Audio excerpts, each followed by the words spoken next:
සුබ දවසක් ප්‍රාර්ථනා කරනවා හැම දිනාටම. ඉතින් මගේ කලින් වීඩියෝස් වලට ඔයාලගෙන් ගොඩක් හොඳ කමෙන්ට්ස් හම්බුණා. ගොඩක් අයට තියෙන ප්‍රශ්න අහලා යවුවා. ගොඩක් ප්‍රශ්න වලට විසඳුමක් විදිහට next step එකක් අරගෙන අද මම ඇවිල්ලා ඉන්නවා. අපි කලින් වීඩියෝ එකෙන් කතා කරේ මුළු ඇඟම එක වගේ පැහැපත් කරගන්න පුළුවන් full body fair treatment එකක් කරගන්නේ කොහොමද කියලා. ඒ වුණාට අපේ ඇඟේ අනිත් තැන් වලට සාපේක්ෂව අපේ මුහුණ තමයි හැම වෙලෙම බාහිරයට නිරාවරණය වෙන්නේ. ඒ වගේමයි අපේ මුහුණේ සම ඉතාමත් සංවේදී. ඉතින් අපේ මුහුණට වෙන්න පුළුවන් හානිය ඉතාමත් අධිකයි. ඒ නිසා අපේ මුහුණට ස්පෙෂල් ක්ලෙන්සරින් එකක් විදියට ස්ටීම් ට්‍රීට්මන්ට් එකක් නිවැරදිව කරගන්නේ කොහොමද කියලා අද අපි බලමු.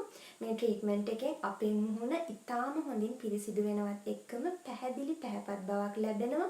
මේ ට්‍රීට්මන්ට් එක ඉවර වෙනකොටම ඔයාලට මේ පැහැදිලි පැහැපත් බව වගේම මුහුණේ ටෙක්ස්චර් එකේ ලොකු වෙනසක් අත්විඳින්නත් පුළුවන්. ඉතින් ගැහැණු පිරිමි ભેදයක් නැහැ. දෙගොල්ලන්ටම තමන්ගේ මුහුණ ඉතා හොඳින් පිරිසිදු කරගන්න, පැහැපත් කරගන්න මේ ට්‍රීට්මන්ට් එක කරන්න පුළුවන්. අපි දැන් බලමු මේ ට්‍රීට්මන්ට් එක නිවැරදිව කරගන්නේ කොහොමද කියලා. මුලින්ම ඔයාලා පිරිසිදු ඇල් වතුරෙන් මුහුණ සහ බෙල්ල හොඳින් පිරිසිදු කරගන්න ඕන. මෙතනදී ෆේස් වොෂ් එකක් යූස් කරන්න යන්න එපා.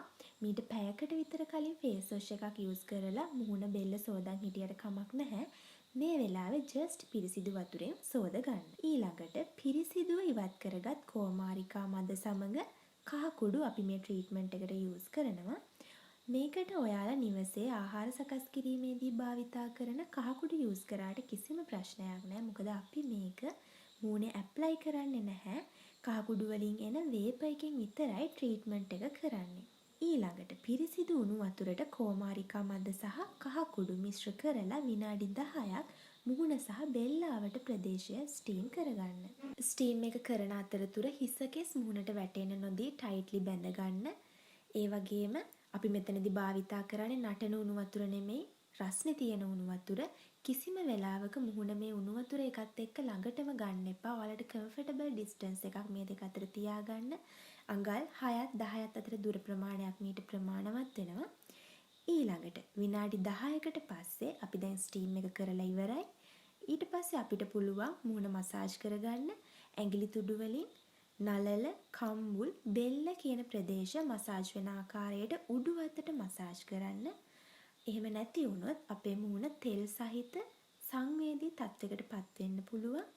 මේ සඳහා ඔයාලට පුළුවන් වෙනමම පිරිසිදු කෝමාරිකා මදයක් අරගෙන ඒකෙන් මූණ මසාජ් කරගන්න.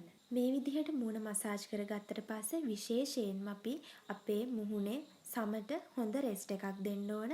විනාඩි 5ක් විතර පුළුවන් තරම් කතා නොකර හයියෙන් hina වෙන්නේ නැතුව අපේ මුහුණේ සමට රෙස්ට් එකක් දෙන්න. දැන් අපි මේ ස්ටීම් ට්‍රීට්මන්ට් එකේ අන්තිම පියවරට ඇවිල්ලා ඉන්නේ. දැන් අපි අපේ මුහුණට හොඳ රෙස්ට් එකක් දුන්නා. දැන් මද රස්නේ තියෙන වතුරෙන් මුහුණ බෙල්ලාවට ප්‍රදේශය හොඳට සෝද ගන්න ඕන. අපි නෝමලි වතුරෙන් විතරක් ස්ටීම් එකක් කරනවා නම් ස්ටීම් එක ඉවර වෙලා මොයිස්චරයිසින් ක්‍රීම් එකක් හරි සීරම් එකක් හරි යූස් කරනවා. ඒ මෙතනදී හැම දෙයක් කරන්න අවශ්‍ය වෙන්නේ නැහැ. මොකද ඇලෝ වේරා වේපර් එකෙන් අපේ සමට මේ මොයිස්චරයිසින් ටෙක්ස්චර් එක හොඳටම ලැබෙනවා. ඉතින් මේ ට්‍රීට්මන්ට් එක සතියකට එක දවසක් ඔයාලා කරගන්න ඕන. ඔයාලා මුළු දවසම ගෙදර ඉන්න දවසක් තියෙනවා නම් එදා දවසේ උදේට මේ ට්‍රීට්මන්ට් එක කරන්න. එහෙමත් නැත්නම් අඩුම තරමේ දවසේ පැය 6ක්වත් ගෙදර ඉන්න පුළුවන් දවසක් තියෙනවා නම් එදා දවසේ උදේට මේ ට්‍රීට්මන්ට් එක කරන්න ඕන. මේ ස්පෙෂල් ස්ටීම් ට්‍රීට්මන්ට් එක මගින් ඔයාලට ලබා ගන්න පුළුවන් ප්‍රයෝජන මොනවද කියලා දැන් අපි බලමු. සම ඇතුළතින්ම පිරිසිදු කිරීම, ඇක්නීස් ඇතිවීම වැළැක්වීම, සම පැහැපත් කිරීම, බ්ලැක් හෙඩ්ස්, වයිට් හෙඩ්ස් ඇතිවීම වැළැක්වීම, සමේ තෙතමනය පවත්වා ගැනීම, රැලි වැටීම් වළක්වා තරුණ සමක් ලබා දීම, සම සුසිනිදු කිරීම.